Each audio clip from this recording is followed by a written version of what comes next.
আগামীকাল লোকসভায় যে সংবিধান বিরোধী ওয়াকফ সংশোধনী বিলের নামে কালাকানুন আনতে চলেছে কেন্দ্র সরকার, বিজেপি সরকার, তারই বিরুদ্ধে রাজ্য জুড়ে অর্থাৎ দেশ জুড়ে যে প্রতিবাদ মিছিল শুরু হচ্ছে, সেই প্রতিবাদ মিছিল আগামীকাল হরিণখোলা সকাল 8:30 থেকে হরিণখোলা থেকে মায়াপুর পর্যন্ত বিরাট প্রতিবাদী মিছিল। তার পূর্ব প্রস্তুতি হিসেবে প্রেস কনফারেন্স করে জানিয়ে দিলেন উদ্যোক্তারা অর্থাৎ আরামবাগ মহকুমা সাধারণ নাগরিকবৃন্দ। দেখুন কি বলছেন তারা। আগামীকাল কি কর্মসূচি আছে, কি বলবেন? জি, আসসালামু আলাইকুম রহমতুল্লাহ। আরামবাগ মহকুমা সাধারণ নাগরিক বৃন্দের আহ্বানে আগামীকাল সোমবার 14 এপ্রিল সকাল 8:30 ঘটিকায় হরিণখোলা থেকে মায়াপুর পর্যন্ত এক প্রতিবাদী মিছিল, ওয়াকফ আইন কালা আইন যে পাস হয়েছে তারই বিরুদ্ধে জনগণের একটা প্রতিবাদী মিছিল এবং সভার আয়োজন করা হয়েছে। এতে কি আপনার কোথা থেকে মানুষ আসবে বা কীভাবে মানুষ জানতে পারবে? জি, আমাদের মূলত আমরা যেটা জানতে পারছি, মানুষের আগ্রহী, মানুষ যেটা নিজেরা স্বতঃস্ফূর্তভাবে আসছেন, সেটা হচ্ছে বিভিন্ন এই বালিপুর থেকে শুরু করে গলদিগড়ু চিলেনাঙ্গি থেকে শুরু করে এদিকে কেশবপুর থেকে শুরু করে সাঁওতা, রাউতারা, ভিউটে, তাজপুর, ছাঁদরা, এদিকে সামতা থেকে শুরু করে আপনার মতুরাঙ্গা, মায়াপুর, বিভিন্ন এলাকা আশেপাশে হরিণখোলাকে আমরা যদি কেন্দ্রভূমি মনে করি, হরিণখোলার চারিপাশে যতগুলো গ্রাম আছে, যতগুলো আপনার ছোটোখাটো শহর আছে, ছোটোখাটো এরিয়া থেকে পাড়া আছে, সবাই আসবে। আর বিভিন্ন এলাকা থেকে মানুষ স্বতঃস্ফূর্তভাবে নিজ আগ্রহী তারা কালকে পার্টিসিপেট করবে। এবং যারা আসছে তাদের জন্য কি বার্তা দিচ্ছেন? মানে হ্যাঁ, যারা আসবে তাদের জন্য আমাদের মূলত স্ট্রিক্টলি নির্দেশিকা থাকবে যে আমরা এই যে আন্দোলন, আমাদের যে আন্দোলন, এই আন্দোলন কোনোভাবেই হিন্দু বিরোধী আন্দোলন নয়, দেশ বিরোধী আন্দোলন নয়। আমাদের সম্পূর্ণ আন্দোলন হবে বিজেপি বিরোধী আন্দোলন।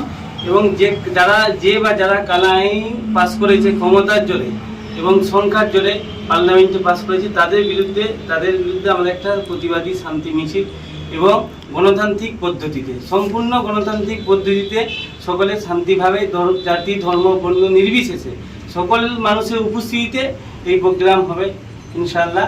আমরা সকলকে অনুরোধ করব যে সবাই যাতে শান্তভাবে এবং নিয়ম শৃঙ্খলা মেনে, কেউ কোনো রকম প্ররোচনায় পা না দিয়ে, আইনকে হাতে না নিয়ে সবাই যেন প্রশাসনের সঙ্গে সহযোগিতা করে সুন্দরভাবে মিছিলে পার্টিসিপেট করে আমরা সকলকে অনুরোধ করব। এবং যারা দূরদূরান্ত থেকে আসবেন তাদের কাছে আমরা অনুরোধ করব, কেউ রাস্তায় আস্তে আস্তে কোনো ধরনের প্ররোচনায় পা দিবেন না, উত্তেজিত হবেন না। যদি আপনাদের কোনো রকম কোনো কিছু অসুবিধা হয়, আপনারা সঙ্গে সঙ্গে প্রশাসনকে জানাবেন এবং আমাদের 2টো নাম্বার দেওয়া থাকবে, সেই 2টো নাম্বারে আপনারা যোগাযোগ করবেন। আমাদের যে অর্গানাইজিং কমিটি আছে, যারা আমরা সকলেই আছি দায়িত্বশীল ভাইরা, তারা সকলেই আপনাদের সঙ্গে আপনাদের এই যে কোনো অসুবিধা হলে আমরা সঙ্গে সহযোগিতা করব। আপনাদের কাছে বারে অনুরোধ থাকবে, আপনারা কেউ কোনোভাবে আইনকে হাতে নেবেন না এবং কোনো রকম সাম্প্রদায়িক মনোভাবাপন্ন কোনো রকম স্লোগানও দিবেন না। আপনারা সবাই সম্প্রীতির ভারতবর্ষ, সম্প্রীতির পশ্চিমবঙ্গ। আমরা সকলে হিন্দু, মুসলিম, শিখ, খ্রিস্টান, খ্রিস্টান সবাই আমরা একসঙ্গে থাকি, একসঙ্গে বসবাস করি। তাই আমরা একসঙ্গেই থাকতে চাই, যেরকম অতিথি ছিলাম আগামীতেও থাকতে চাই। আমাদের এই মিছিল বা আমাদের এই প্রোগ্রাম থেকে সম্প্রীতির বার্তা বেশি করে থাকবে এবং সকলের কাছে আহ্বান থাকবে যে কালা কানুন যেটা আইন পাস করেছে ক্ষমতার জোরে, সংখ্যার জোরে, সেটা জাতি ধর্ম বর্ণ নির্বিশেষে সকল মানুষ যাতে এই আন্দোলনে, এই প্রতিবাদে সামিল হয় গণতান্ত্রিক পদ্ধতিতে। সকলের কাছে আমাদের আহ্বান থাকবে। আপনার নাম এবং পরিচয়? আমার নাম মোহাম্মদ রাকিব হক, আমি একজন খাদেম বলতে পারেন আরামবাগ মহকুমা সাধারণ নাগরিক বৃন্দের পক্ষ থেকে।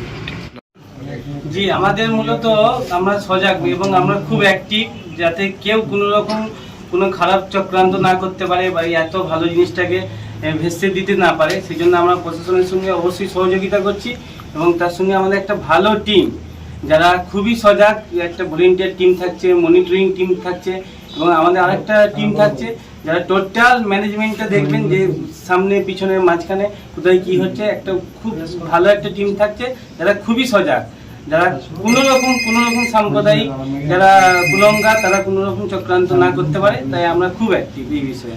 ঠিক আছে। আরামবাগ মহকুমা নাগরিক বৃন্দের পক্ষ থেকে কালকে যে প্রতিবাদ মিছিলের আয়োজন করা হয়েছে, এই মিছিলটা অ্যাকচুয়ালি ভারতীয় সংবিধানের উপরে যারা কুঠারাঘাত করেছে, যারা B.R. আম্বেদকরের উপরে কুঠারাঘাত করেছে, সেই সাভারকার গোলওয়ারকারের যারা উত্তরসূরি, তাদের বিরুদ্ধে এই মিছিল। আমাদের কোনো সম্প্রদায়ের বিরুদ্ধে নয়, আমাদের কোনো জাতির বিরুদ্ধে নেই। একমাত্র যারা ভারতবর্ষের এই সংবিধানের উপরে সরাসরি কুঠারাঘাত করেছে, হস্তক্ষেপ করেছে, তাদের বিরুদ্ধে মিছিল।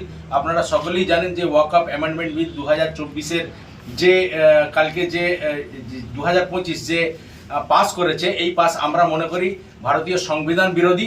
বিশেষ একটা সম্প্রদায়কে একমাত্র তাদের সম্পদের সমস্ত সম্পদকে কেড়ে নেওয়ার একটা চক্রান্ত করে এই বিল পাস করা হয়েছে বলে আমরা মনে করি। এরই প্রতিবাদে আমরা শান্তি শৃঙ্খলার সঙ্গে এবং সম্পূর্ণ গণতান্ত্রিক পদ্ধতিতে হরিণখোলা থেকে মায়াপুর পর্যন্ত একটা প্রতিবাদ মিছিলের আয়োজন করেছি। এই মিছিলে হরিণখোলা এবং তার আশপাশের বহু মানুষ অংশগ্রহণ করবেন স্বতঃস্ফূর্তভাবে এবং স্বেচ্ছায়। তাদেরকে এবং সকলেই যারা ভারতবর্ষকে ভালোবাসে, ভারতের সংবিধানকে ভালোবাসে, ভারতের সম্প্রীতিকে যারা বজায় রাখতে চায়, সেই সমস্ত মানুষরাই আসবে বলে আমাদের দৃঢ় বিশ্বাস।